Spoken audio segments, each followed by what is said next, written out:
मेरे बच्चे उठ जाओ, क्योंकि तुम्हारे उठकर झूमने का समय आ गया है। तुम्हारे सभी परिश्रम अब सफल होने वाले हैं। तुम्हें अपनी परिश्रम का वह फल मिलने जा रहा है जिसकी तुमने अभी तक कल्पना नहीं की थी। सफलताओं का यह तूफान तुम्हारे मन में चल रहे तूफानों को भी शांत करेगा। आने वाले समय में तुम एक ऐसे सफर पर निकलोगे जिसकी दिशा तुम्हें कामयाब बनाएगी। इसकी हलचल इतनी तेज होगी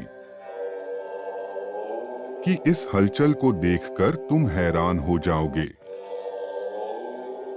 और तुम्हारा मन प्रसन्न हो जाएगा। एक ऐसा समय तुम्हारे जीवन में आने वाला है जो तुम्हें अपार धन और खुशियां देकर जाएगा। इसके इस्तेमाल से तुम अपनी सभी बाधाओं का नाश करोगे। 2025 साल का महत्व बहुत ज्यादा है,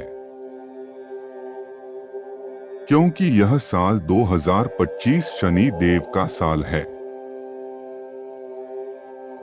इस साल के प्रारंभ से लेकर अंत तक तुम जितनी भी परिश्रम करोगे, शनि देव तुम्हें उतना ही ज्यादा फल देंगे। इस साल शनि देव की कृपा अपने ऊपर पाने के लिए शनि देव को शनिवार के दिन शनि मंत्र का जाप अवश्य करें और कार्य वस्त्र धारण करें। उसे दिन विशेष से गरीबों को दान अवश्य दें। इससे आपको पुण्य की प्राप्ति होती है। जो लोग भी शनिदेव की पूजा करते हैं और अपने अच्छे कार्यों का फल पाने के इंतजार में थे, उन्हें शनि देव अपना आशीर्वाद प्रदान करेंगे। शनि देव आपको आपकी परिश्रम का फल देंगे और नए कार्यों में आगे कैसे बढ़ना है इसका मार्ग दिखाएंगे। शनिदेव की ऐसी कृपा अपने जीवन में पाने के लिए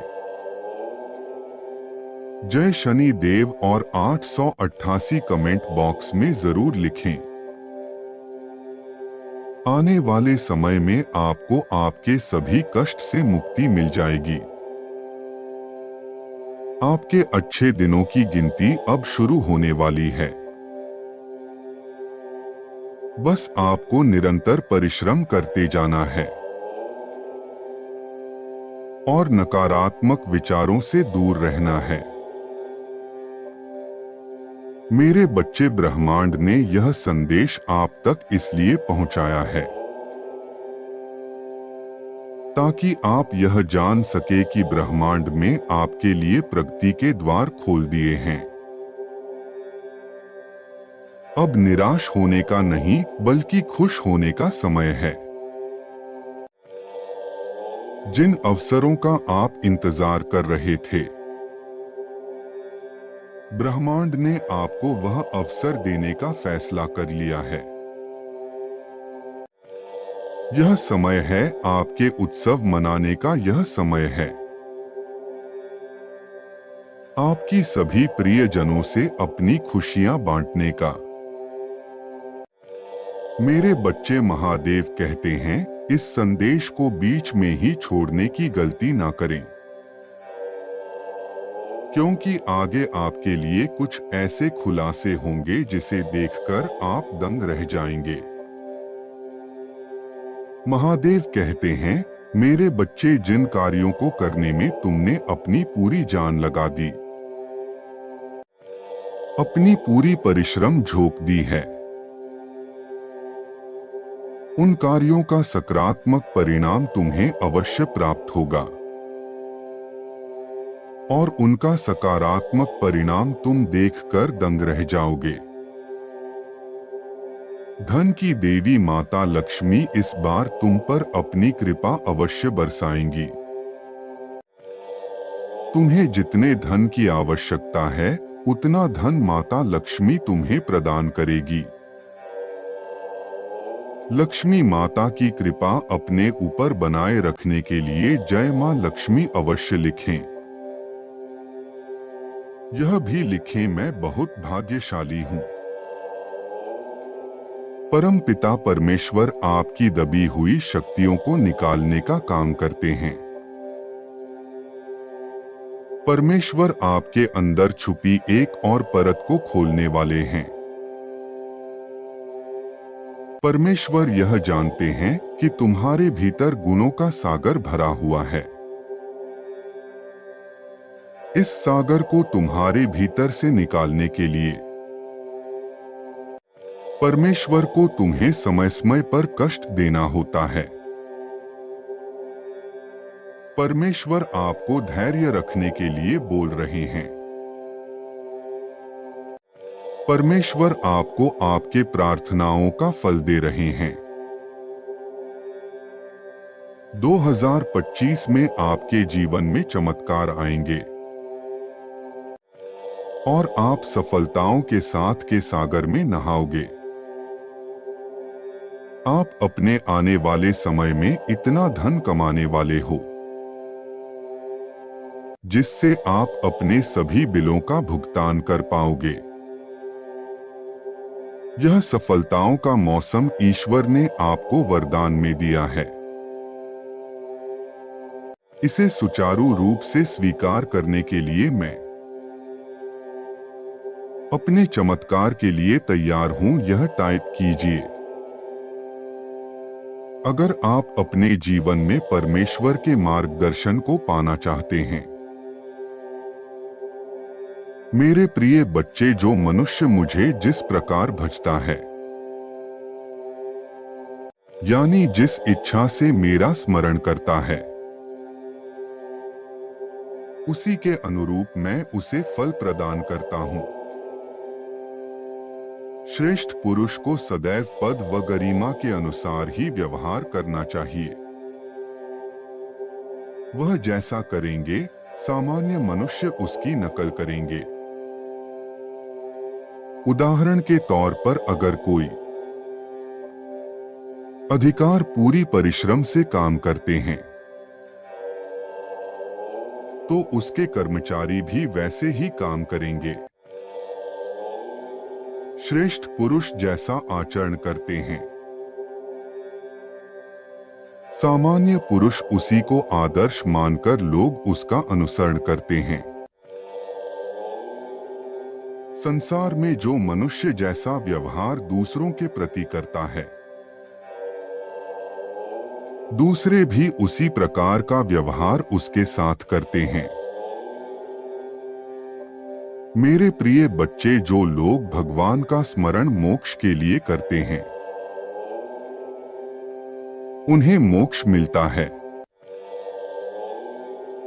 जो किसी अन्य इच्छा से प्रभु का स्मरण करते हैं,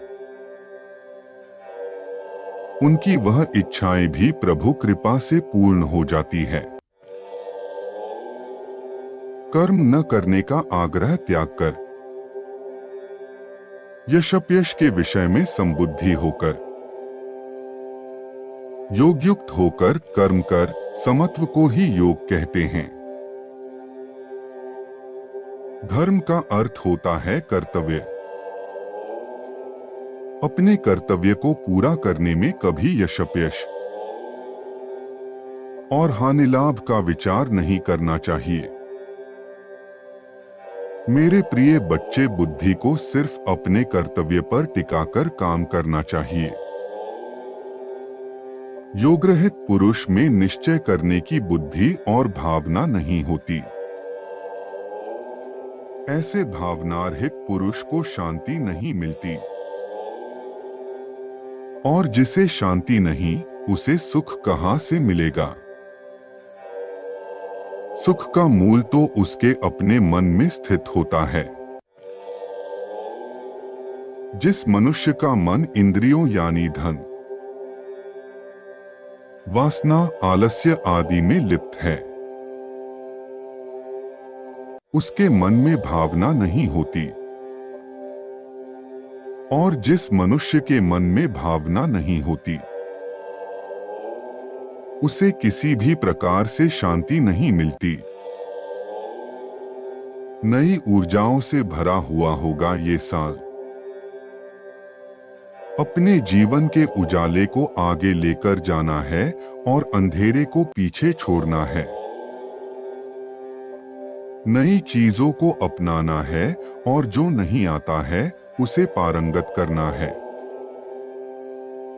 मेरे बच्चे, आज रात मैं तुम्हारे घर आऊंगा एक दिव्य ऊर्जा के रूप में।